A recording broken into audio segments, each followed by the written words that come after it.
Welcome to the latest episode of Quest for Twice. Last week, I presented the DNV forecast of energy supply and demand in the next 30 years and focusing on the demand side. And this week, I will present the results related to the energy supply. But first, let's refresh our memory of what DNV forecasted about the energy demand. So here is the summary graph I reviewed last week. There are three main sectors related to energy demand: transportation, building, and manufacturing. And they each takes about 30% of the energy demand. The rest is related to the other and non-energy use.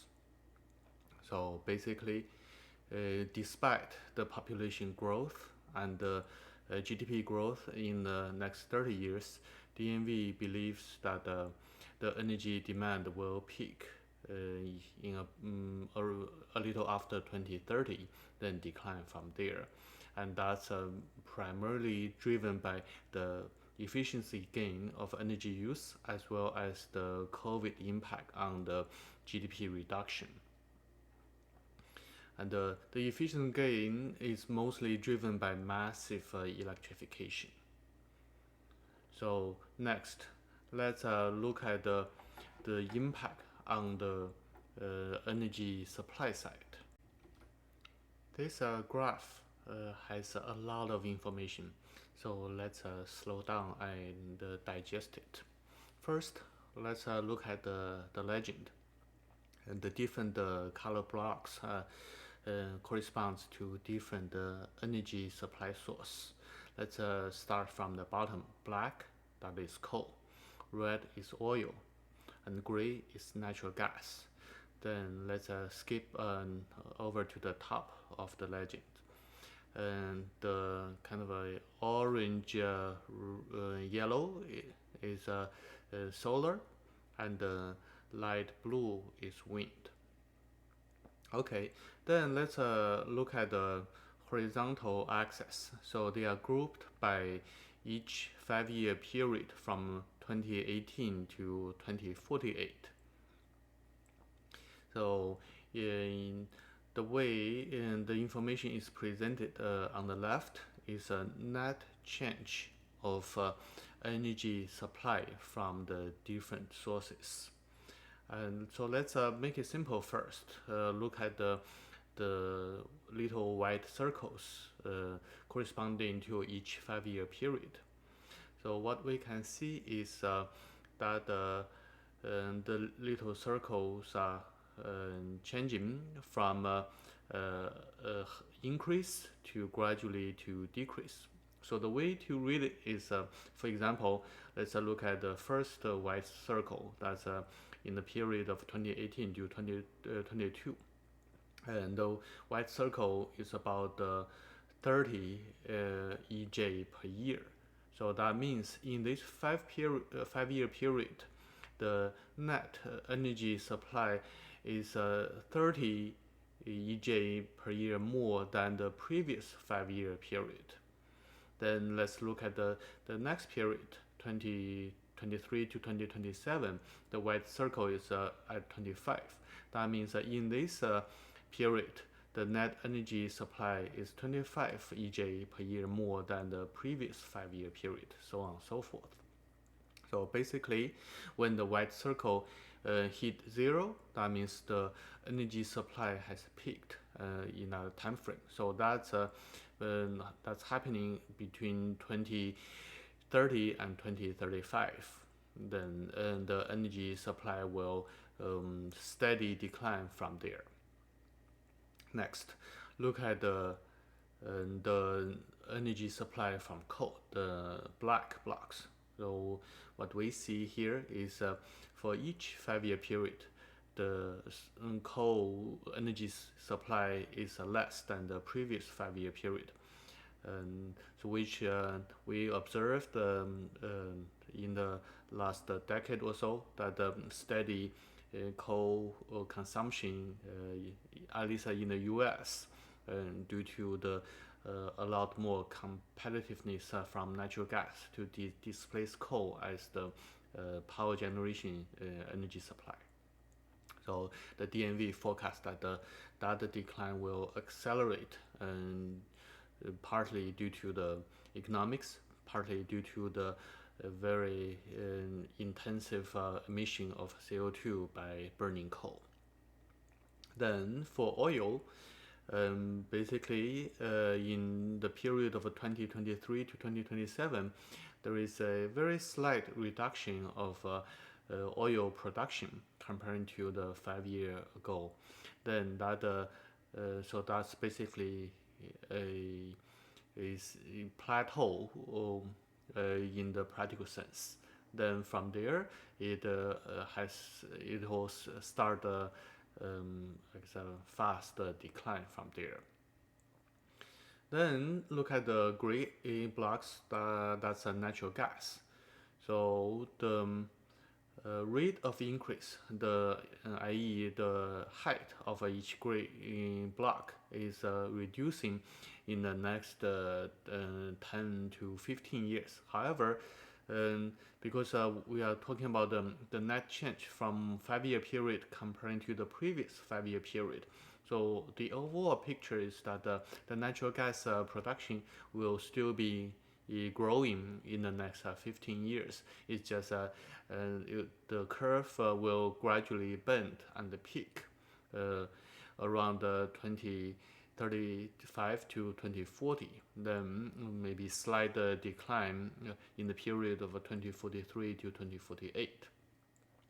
So put it together, the fossil fuel production will be gradually decline in terms of the rate of increase, and eventually peak and then decline fast from there.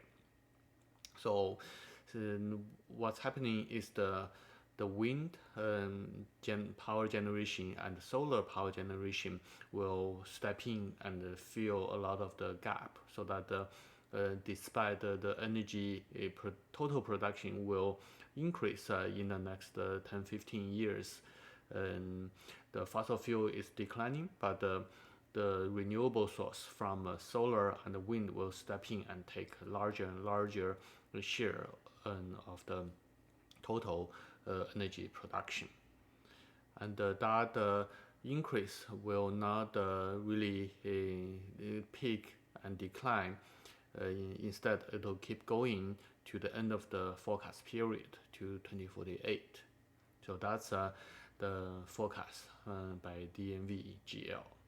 As I mentioned, the natural gas production will actually increase in the next 10 to 15 years according to DNV GL.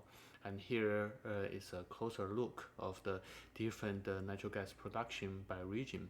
To me, the most important and relevant forecast is related to North American natural gas production, because I am investing in the midstream companies, the pipeline companies, and one of the key product to ship around, that's natural gas. So that is the light blue area on the top of this graph. So what we see is it had a steady increase in the last several decades, and the steady increase after the maybe some disruption by COVID-19 in 2020 will resume and keep growing. And even after it peaks, that production will probably hold steady afterwards. So it will be a increase then plateau in the forecast period until 2050. And keep in mind that this is a forecast by DNV GL with a very dramatic transformation of energy supply and demand.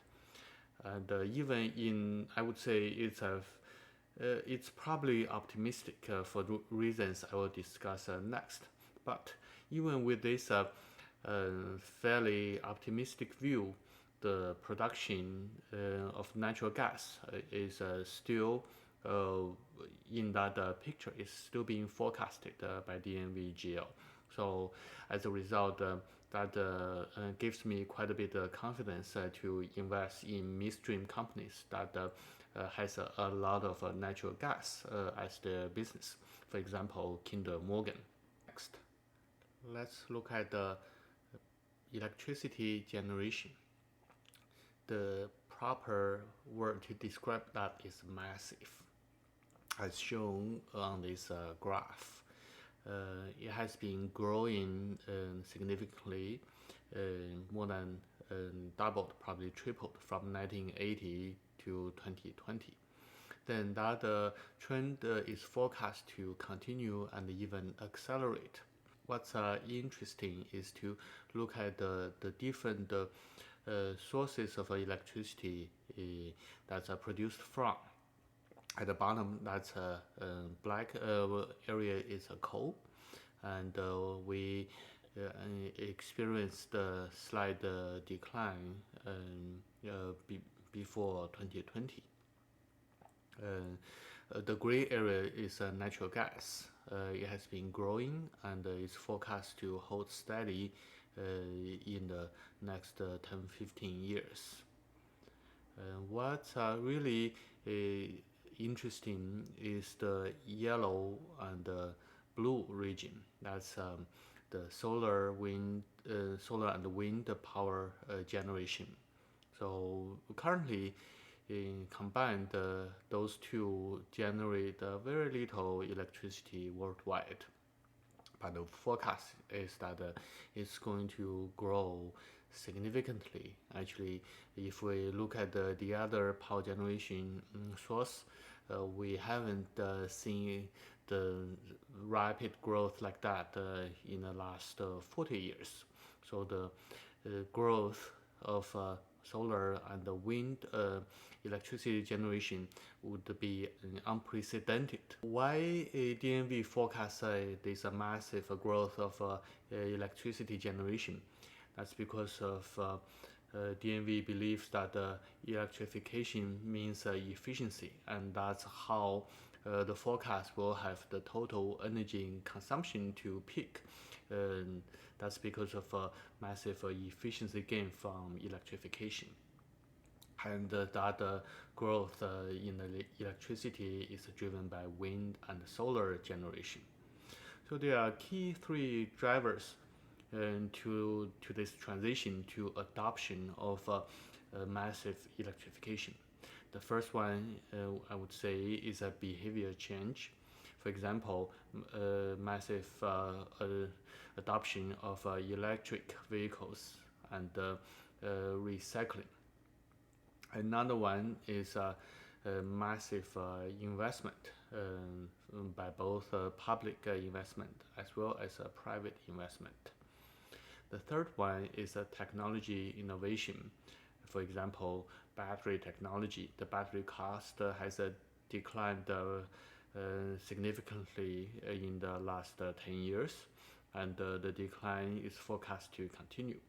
And the wind and solar generation technology is also forecast to decline, as reflected in the unit cost of the wind and solar power generation.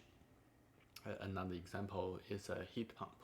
For example, heat pump in the past there will be more constant speed compression and circulation, but now it's switching to variable frequency drive and variable speed of circulation, and introduce efficiency and lower cost in terms of unit energy used to heat space. The reason I think DNV's forecast is optimistic is because related to the three drivers. The first one, the behavior change, is very difficult. There are multiple obstacles to prevent people from changing behaviors. For example, loss aversion. People hate loss twice as much as they enjoy gains. And the loss is compared to the status quo. For example, the internal combustion engine is the status quo, and the electric vehicles are the changes. I currently drive a Nissan Leaf that's 100% electric vehicle, and it's different. So I would say the inconveniences include I almost need to charge it every day, and also there is always a fear of running out of battery power when I drive a little far away. So those are different from operating a conventional internal combustion engine car. Another one is it takes much longer to recharge my car compared to go to a gas station and refill the gas tank. So those are the inconveniences, and those are the changes to people's expectations, and then people will hate those losses of conveniences twice as much as they enjoy the gain from operating a battery powered vehicle. Another status quo I want to mention is not wearing masks. So I believe currently a lot of people resist wearing masks because of also it's a change from a status quo. Another obstacle is a distrust of science and the public officials because climate change is forecasted by scientists and I guess, publicized by the public officials as a policy change. And so, if people distrust them, then they will ask if the climate change is real. So, analogous is many people currently in the US decline to believe COVID is more serious than flu because they distrust the scientists and public officials. And so it's quite conceivable, and I would say it's very likely many people will distrust the science and the public officials behind the climate change. The third one is selfishness, which means people may not willing to pay now, bear the cost now for the benefits of future generations, because the future generations will have the most adverse impact from climate change. And so asking people to pay now and for the benefit of future generations require a degree of selflessness. And selfishness is opposite to that. And an example currently is that many people decline to wear masks to protect others because it may be inconvenient or uncomfortable to the people wearing masks, and the benefit is predominantly on the others around you. So so that's an example of selfishness, of refusing to wear masks to protect others. I would say all these three if obstacles are related because it's not black and white, either 0 or 100%. For example, people are not completely selfish or selfless.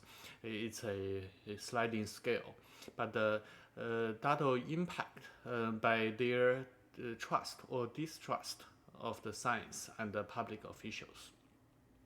And also, the loss aversion will exacerbate by people's distrust and selfishness. As a result, I think all those factors come into play and make people resist to changes and like to keep a status quo.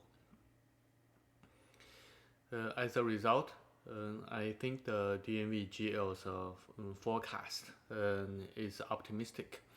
I do believe that energy transition will happen.